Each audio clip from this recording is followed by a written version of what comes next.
Hi guys, welcome back. Today I'm going to go over the LaunchBox No Intro base install. It has the Commodore 64 installation. When I first tried this, a lot of weird stuff. Couldn't really figure out what was going on. Couldn't get the controller working. Did my basic troubleshooting and stuff, and it still didn't work. So I want to share with you what I found out. Now I didn't grow up with the Commodore 64, so not only do I have to learn how to use the emulator to get it working, but then I have to actually figure out how to actually use the Commodore 64. Alright, so let me just start off by sharing with you a quick fix. Okay, so the fix came about because if you launch the emulator, we're using Vice right here. For the Commodore 64, we're using x64.exe. So let me go ahead and run that for you guys.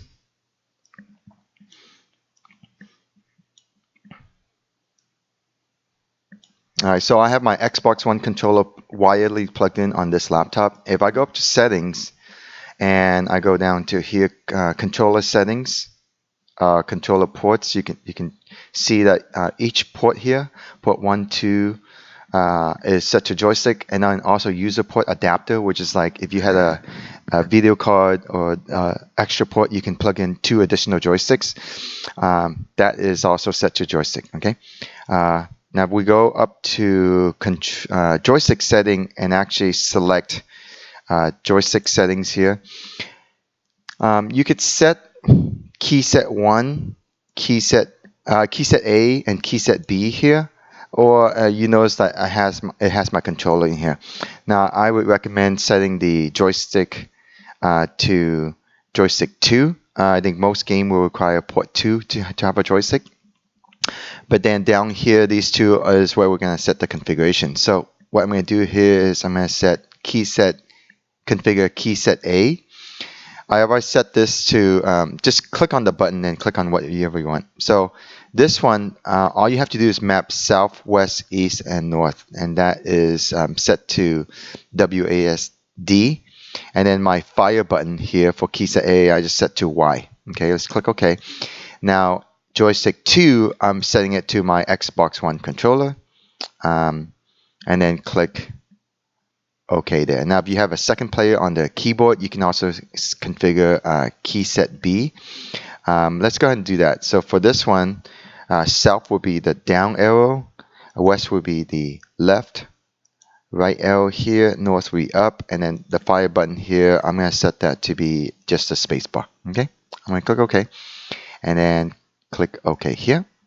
Now if you wanted to set the user port joystick, which is joystick 3 and 4, you can select down here.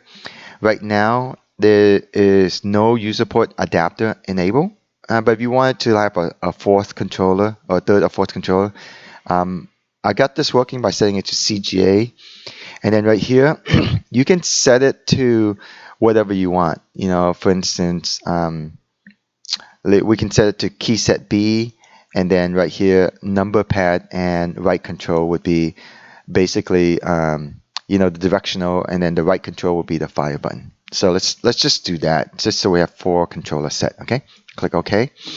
One thing I want you to note is if you click on joystick setting right here, you want to note this option here called swap joystick. Another option here called swap user joystick. That is mapped to Alt J. Okay, so what that means is, let's say joystick 1 and 2 here is set, and then some games will require joystick to be on port 1, some game will require the joystick to be on port 2. If within the game you can hit Alt D on the keyboard, and it will actually swap those 2 ports around. Okay, and then another option you want to keep track of here is the warp mode. That's Alt W. Okay. One more setting here to make note of is down here, I've got save setting on exit. That means once everything's set, I could exit it, and the next time I come back into it, everything should work. So let's see. So I just exit the setting. I'm going to double click back on x64 here. Now if I go up to my controller setting, the joystick setting and joystick setting here, notice that key set A is set. If we can click configure, all my mapping is there. Joystick 2 is set to the Xbox One controller. All right, so let's close out that. Okay, now here's the strange part. Now I'm going to go into LaunchBox UI. We're going to launch Commodore 64 1943 Battle Midway here. Now if you don't get the screen, all you got to do is click this audit button right here, and it'll go through and kind of list this for you. So I'm going to go ahead and launch 1943 and click this launch button here. Extracting file. Extraction complete. Okay, so at this point, just remember that key set A was set to WASD and the Y was my fire button, and then port joystick 2 was set to my Xbox One controller. Okay, so once you get to this screen, you can hit Alt W for warp mode, and then down here on the bottom right hand corner, you see the tape on my screen, and you see that number going up. That's actually because the Commodore 64, this game is being loaded on a tape, and it's actually reading, I guess, all the cells or the sector of the tape, whatever they call it in the tape stuff. Okay. Once you get to this loading screen where the game is already loaded, you can see that the tape here has stopped at 075 down here in the bottom right hand corner. Go ahead and hit Alt W one more time. And now the emulator will run at basically the correct speed, 100%. Okay. Now F1 on the keyboard starts player 1. So I'm going to go ahead and hit F1 right now. And then F3 is for player 2, as you can see on the screen. So I'll hit F1.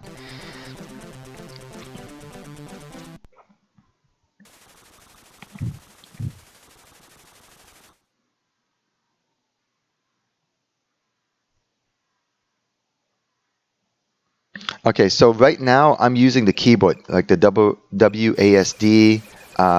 The Y was set to my fire button, and everything seems to work well. Okay, let me move to my controller. I'm moving my analog controller around, and nothing's happening. So now, if I press alternate J for swapping the joystick, my Xbox One controller should work right now. But you can see that it doesn't. You know. Now, right now, I'm moving the playing around with my arrow key. And remember, when we first set this, my arrow key and the spacebar was set to key set B, okay, which was like on joystick 3, not joystick 2. Okay, let me go ahead and exit out the emulator by just hitting escape here. Alright, so let's go back to the emulator and I'll show you what's happening. Go back to the X64 here. I don't know why this doesn't save my screen settings here. Let's go up to settings. We're going to go to joystick setting and then joystick setting again. Bam!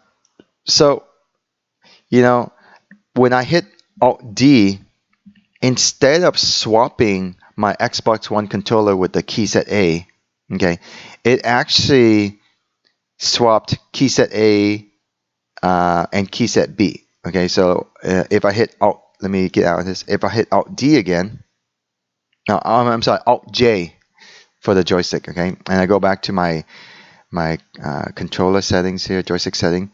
See how it switches key set A and then B. Okay, so if I go up here to the user port setting, and you can see that what we set here for the extra port, the user port, key set B, and the numpad here, that stays. So what happened to my Xbox One controller settings? Okay, so I think that's kind of like the problem we're seeing here. So let me show you guys a quick fix real fast. Okay, so somewhere along the way, RocketLauncher, when I'm running it through this, RocketLauncher, when it's calling the emulator, the module, I think it's doing some weird stuff with the setting. Okay, so here's a quick fix. What I'm going to do here is I'm going to set my controller setting back to the Xbox One controller. Key set A here is still set. The mapping's correct. Key set B, the mapping is also still correct. The arrow key and then space for fire. Click OK. And what I'm going to do here is I'm actually going to unselect the save setting on exit. Okay. And I'm actually going to turn on warp, which is, where is it? Oh, warp mode right here. Okay. So I've got warp mode enabled. My joystick setting is exactly the way I want it. Okay. And to save this, you have to manually save. So I'm going to save the current settings. Click OK. And then exit out of my emulator. Okay, so settings saved successfully. And then exit. Okay, so the setting here is actually in this file right here. So let me click on that and I'll show you what that looks like. Okay, so you can see this is my Xbox One on my system. It's set to 4. Okay, so I'm setting it to the device 2. I'm remapping it to 4. And click close and close there.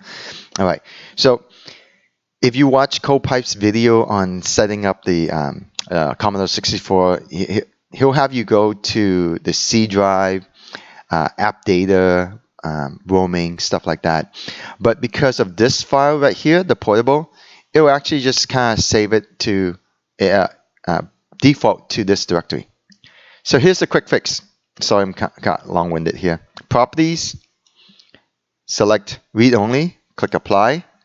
That way, RocketLauncher can't change it. Okay, if I click OK. Now, let's go back to RocketLauncher. I'm going to run that program again.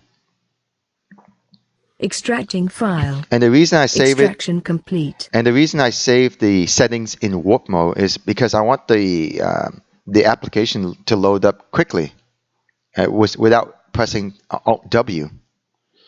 So I'll let it load up because that's the default setting I want. We're going to look on the bottom right hand corner here where it can get to 75. I'm going to hit Alt W one more time. We get the sound now because the application is running at normal speed. I'm going to hit F1 on the keyboard. Okay.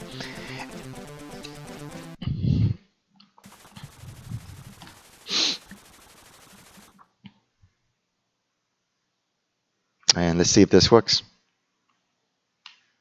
Okay, so right now, remember key set A, so I am using the WASD key, Y is my fire.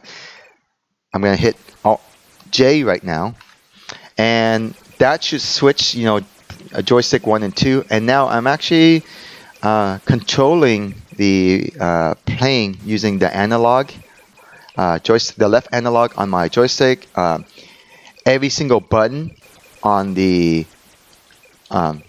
controller is set to fire, so A, B, X, Y, same thing.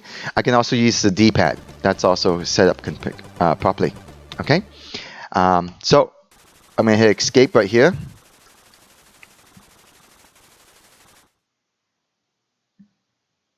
Just to exit out the emulator. And because we made the file read-only, nothing should have been able to overwrite that. So let me double-click on the x64 again. Settings. Let's go. So we still have warp mode over here, even though I turned it off in the emulator when I was playing a game. Joystick settings here, and bam, we've got key set A still configured, and Xbox One controller still configured.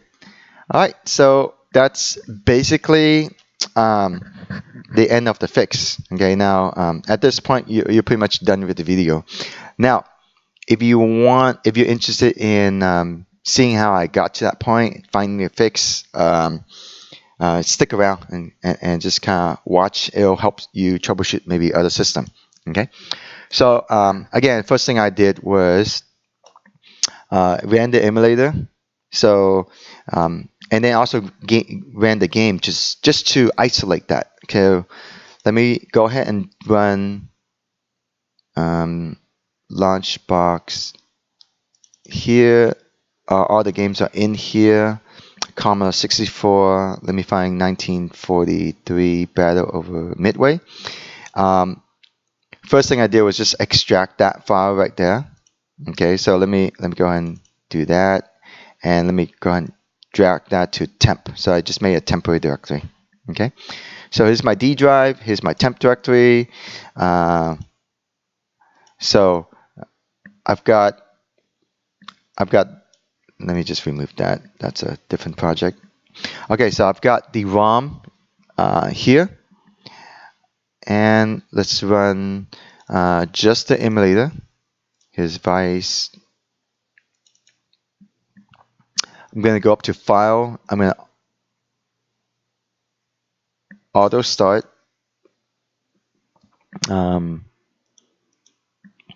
Select my D drive, temporary directory, and I ran it. So this is the first thing I did was I just ran the emulator and see if it loaded up the game properly. Okay, set my controller, and initially when I did this, I found that everything worked great. You know, I set my controller, exit emulator, got back into it, and everything runs fine. So actually, you know what? Let me do one more thing here. We set this to read only. So let me just go back and set it back to the way you would have it if you didn't do the fix. Okay.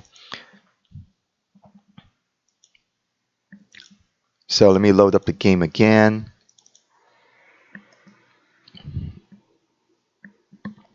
Running in warp mode. Settings, joysticks. So these two are set properly.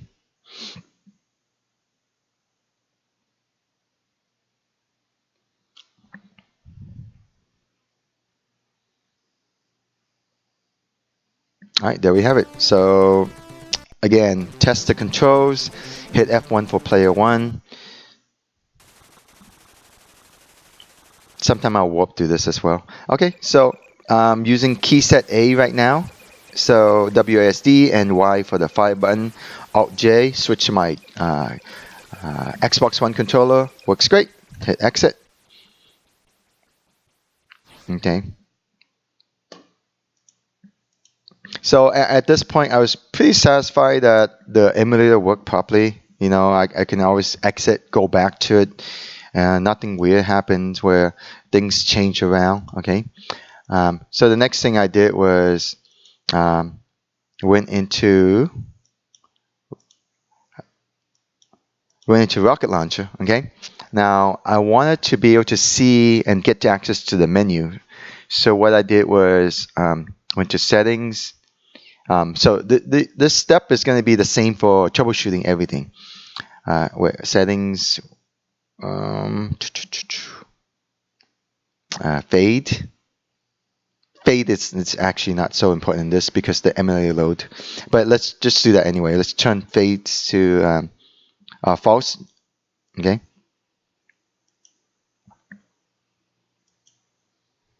Okay, just make sure that you are doing this on by selecting Commodore 64 right here on the side. Otherwise, you're going to change it for another system. Other thing I did was the bezel. So I also disabled the bezel. Change that to false. And really, that's really all you need to troubleshoot. And if you wanted to, go back to fade here. Fade in and also fade out. Okay. So basically, you eliminate anything extra. That way, you can see the entire screen. Let's go back to the game. Battle over Midway. Click the launch here.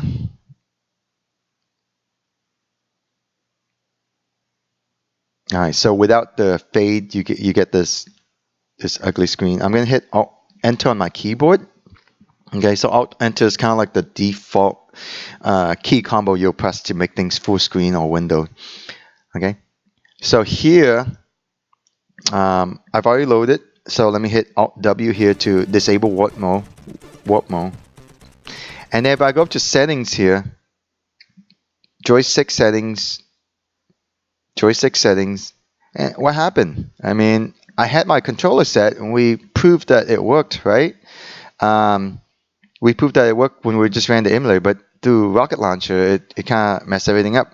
the strange things was, like, if I did configure key set A, it actually saved my mapping stuff. So that tells me that this mapping stuff is saved in a different file, right? And then the vice.ini file, this emulator vice.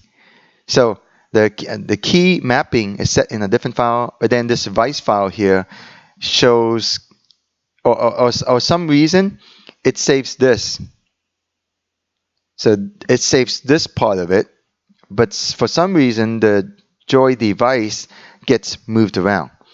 I don't know if it's a problem detecting the joystick or not when the game's launching, but that just seems really strange to me. Anyways, that was set to key set B. If I set this to Xbox One controller, okay, and I hit F1 on my keyboard now to start the game.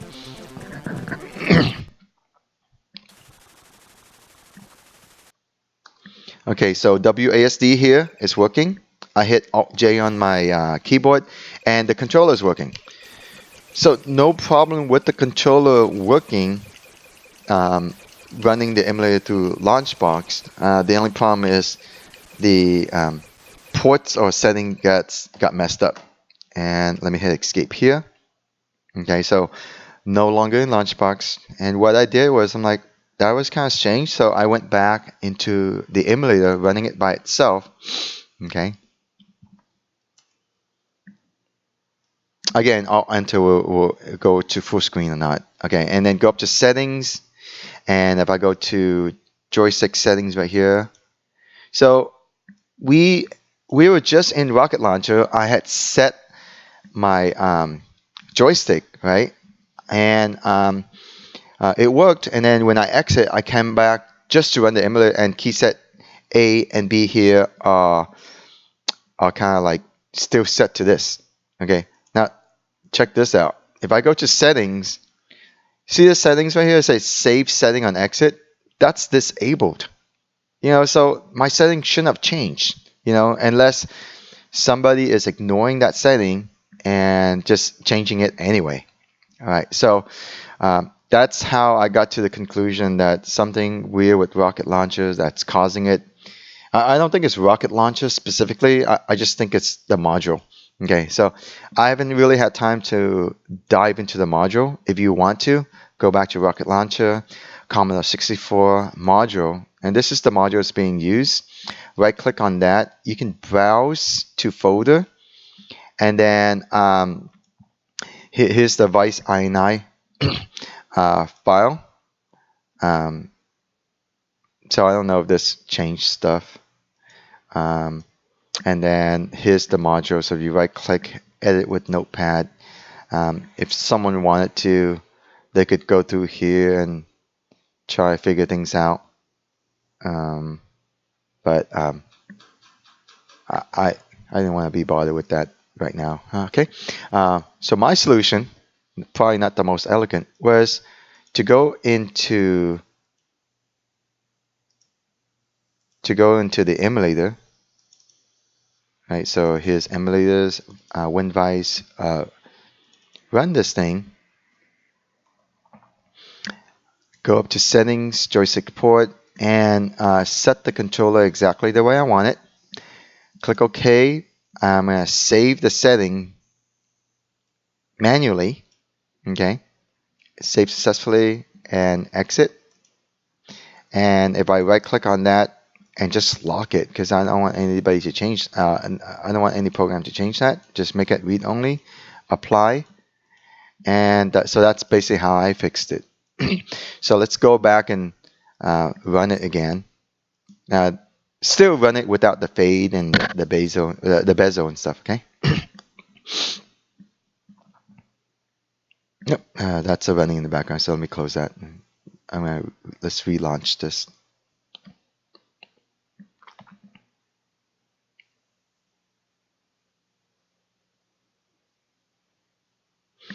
We don't need to wait for the game to finish, but if you go up to settings, joystick setting right here, joystick settings, and see how my Xbox One controller is still set the way I want it. The key mapping's still there, key mapping's still there.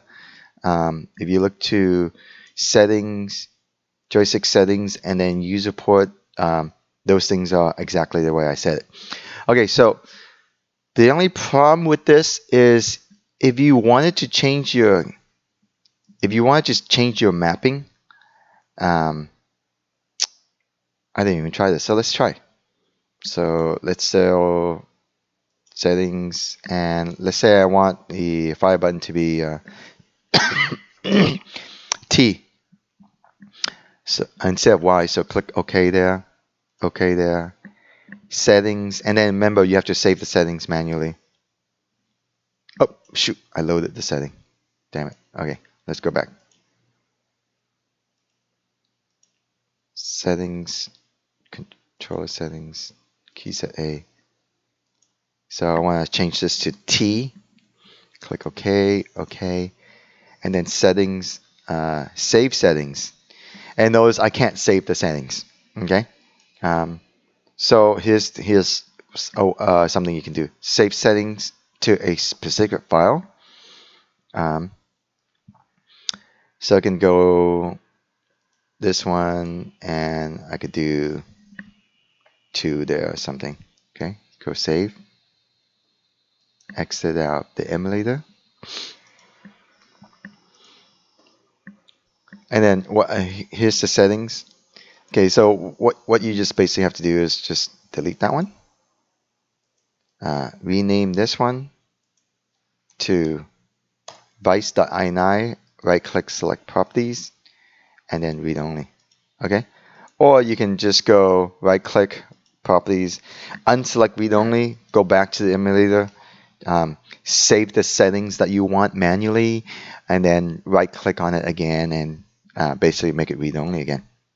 Okay, so that's basically how I got to the point where I was able to find a workaround for it. Okay, so last thing you want to do is just kind of put everything back and test it, make sure. Here's my settings for the Commodore 64. Here's fade. We turned it off. Let's go back and set that to global. Globally it is turned on my system. Here's the bezel, and globally it is turned on. Okay, and I have confidence that this is going to work. So we're actually just going to go into LaunchBox. Here's LaunchBox, 1943 Midway. So let's just try a different game to see if a different game works. Okay, so double click on this one. Extracting file. Extraction complete. So the Commodore 64 is not a console, so don't expect it to run like a console. It is a full-blown computer. So to get certain games to run properly, you're gonna have to learn how to use the keyboard properly. I had to learn that F1 was to play the tape if they ask you to, so here's the joystick. I'm hitting P to start. So I just hit P. I press space for lap timing. Okay, so I don't know how to use this game.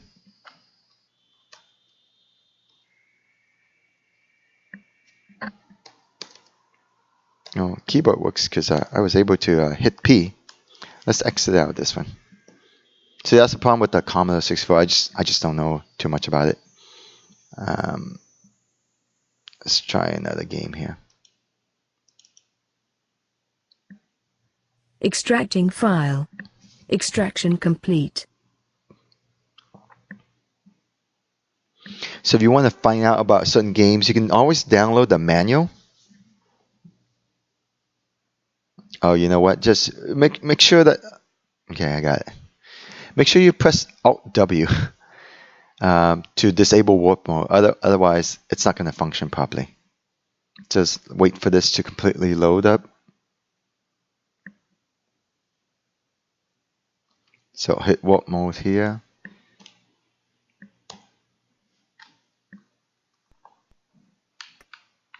So actually, on this program right here, it's actually using the Xbox One controller, which is on port 2. Like I said, most game, from what I've read, it worked on port 2 with the joystick. All right, so pretty happy with the way things are working here. Yeah, just remember, if you want to kind of skip stuff, you can hit Alt W. Okay, then escape here to get out of it.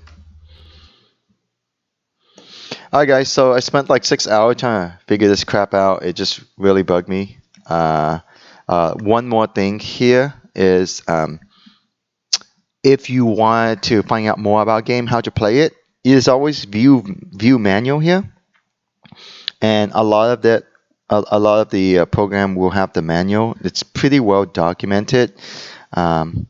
So have a look at that. Now, if you can't get the manual by right-clicking on this view manual, then chances are it never got downloaded. So all you gotta do is right-click, select Edit on the program. Right here, you've got a LaunchBox ID on the game already, so you can scrape it and just download images, or you know, kind of look up the manual online. That's it. All right, guys. I hope that helped. So drop me a like if it does, and comments here or on the Discord. Okay. Talk to you later. Bye bye.